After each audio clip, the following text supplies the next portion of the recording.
Yeah, boy, Juljas is here to teach you the secrets to the American Civil War. Now, oftentimes, new players or players who have played it a bit struggle quite fiercely with the first amount of campaigns. Now, listen, the first amount of campaigns usually are made so that you can win. That means, oftentimes, this conquest here alone is autoable. So if you press auto, it will win.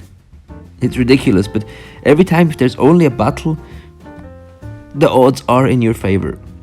Because EasyTech doesn't want you to already quit after the first campaign. So listen, the first map alone, I can prove this to you. Speed it up.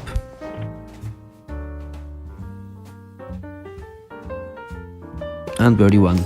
Now listen, this isn't some kind of juljas sorcery. You all can do this. The first campaign itself is just autoable. Now it gets a little more complicated when you have to take cities. Or you have to hold cities. So for example, the second campaign, the point is kick these guys out. It's not too hard to kill all of those units and then just hold the river. And because all of these units are attack here, they're quite strong.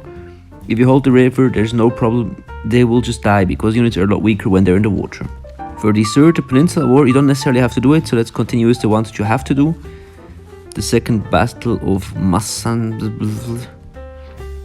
Now here again, little more complicated, since you have to take cities. If you auto, sometimes units go off limits, but even then, wait, you actually don't even have to take a city. But I usually, what I did here is divide my units in two, so these four guys here go here. You already get Ulysses Grant, the 18th President of the United States, you already get him, so add him to the strongest general and go and help over here, and that already should be it. This is not too hard to hold with 3 more units or 4 more units. Over here you have to focus a little bit, not too hard as well. Now before I go too deep, I'm just going to tell you, if you have any specific campaigns in the American Civil War you struggle on really a lot, just write a comment and I'll gladly tutorial the way through it. But I'm not going to do every one. It's going to take me too long. The next campaign, this one again I found very easy. You just have to hold this guy here. The point is, the trick is here, if you hold for some turns, you just surround him with units. You don't really do a lot, you don't go confront. What I usually like to do is use these forts, since they're quite strong. You just position your units around them, try to let the enemies run here so you can, let's quickly demonstrate this. Look at the enemy ran like that I can use this fort, so I can just hit anywhere and it's gonna bang quite hard. They will destroy it, not too bad. Just surround this guy, build a lot of militia units and surround him. Eventually he'll run to the shoreline and it'll be quite easy because he has a lot of health as well. Almost 500 health. He is quite easily defendable. Chancellorsville is, I think it's just hold this point, right? It's just the second thing. Okay, you have to hold this point as well. Oh, you have to hold all points. No, 2 points. You only have to hold 2 points. Your point is mostly, as always, the easiest. Use this fort to hit this book. Did I hit the wrong guy? I want to hit this one. But well, your point is quite easily defendable. Just make sure that you send some units over here to go and help. Send like two guys, put a general on it, and you should be able to hold this point here. Eventually you kill off most of the attack here, and then you can maybe send a third one after there. Just again, split your units. Siege of Vicksburg. Now this one, I was surprised how much your allies carry you. You'll get a first set of units. What happens next is you get other 2 sets. I'll show you in a second. Don't add your generals here. Very important. Don't add your generals, because 1 turn or 2 turns later, so I think it's 2 turns, yes, you get a lot of new units and there is a strong new infantry where you can add your Grant on. Don't put him on the first initial unit and your allies will really carry you. Especially this fort down here, I just couldn't reach it, it's too far away from me. This one I helped a little bit on. You can add like your navy general, which you'll get. Farragut, you can add an artillery since you have no navy. And go and attack these forts. Kind of ally carry, I have to say. Might even be autoable. Haven't tried this one as an auto. Now this conquest here, this campaign here, as it's called again, Battle of Chickamauga, very easy. I found it incredibly easy. I don't know why. Just put this general all in the back.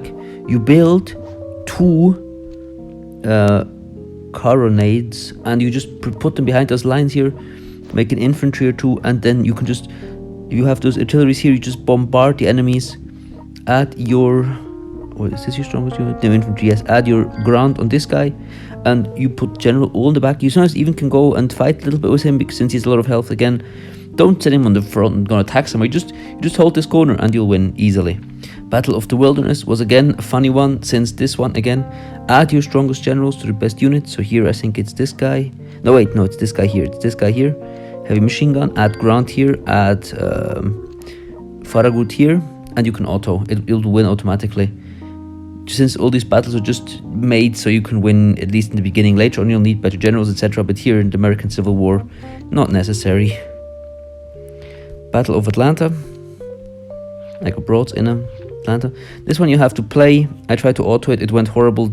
I don't know why all the units went after the city. Focus this city first.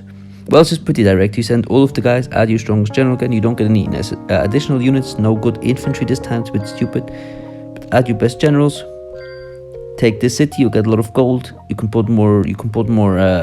Artilleries here, more infantry, and then you just go directly for this city. Just bomb your way through. Don't get distracted. Your allies will be a big help once again. And finally, the Battle of Nashville I found a little bit more challenging. The way I did this, I did it first try once again. This guy here, your best infantry, grant on him. You can grant that unit to him. Yes, that was a dry joke. Now here, this city here is the most important one. It shouldn't fall. You will have to, all of these guys here go after this city. So what you do is, you send those units here and you attack from the flank. You can send a big detachment here. You can send like all these units. All of these should be enough. And then with the rest, you start producing new units. Here, try to not go too hard over the tax limit, like this, and you send all of the new units to defend this guy. So first of all, focus everything to get this city. If you kill this general, you will get these two cities, so they will be on your side. You'll get income from them, and from then on, these are quite easy to hold. I found focus your main attention on Miles, even though he's really strong and he usually does quite a good damage, but all of the units then go to defend this city. This one here is super easy holdable. And with that, you have finished the American Civil War. On to the next campaign. Thank you for watching. I hope this helps. Again, write a comment if you have trouble with a specific campaign. I'll try to cover it. Have a nice and bye. Duh.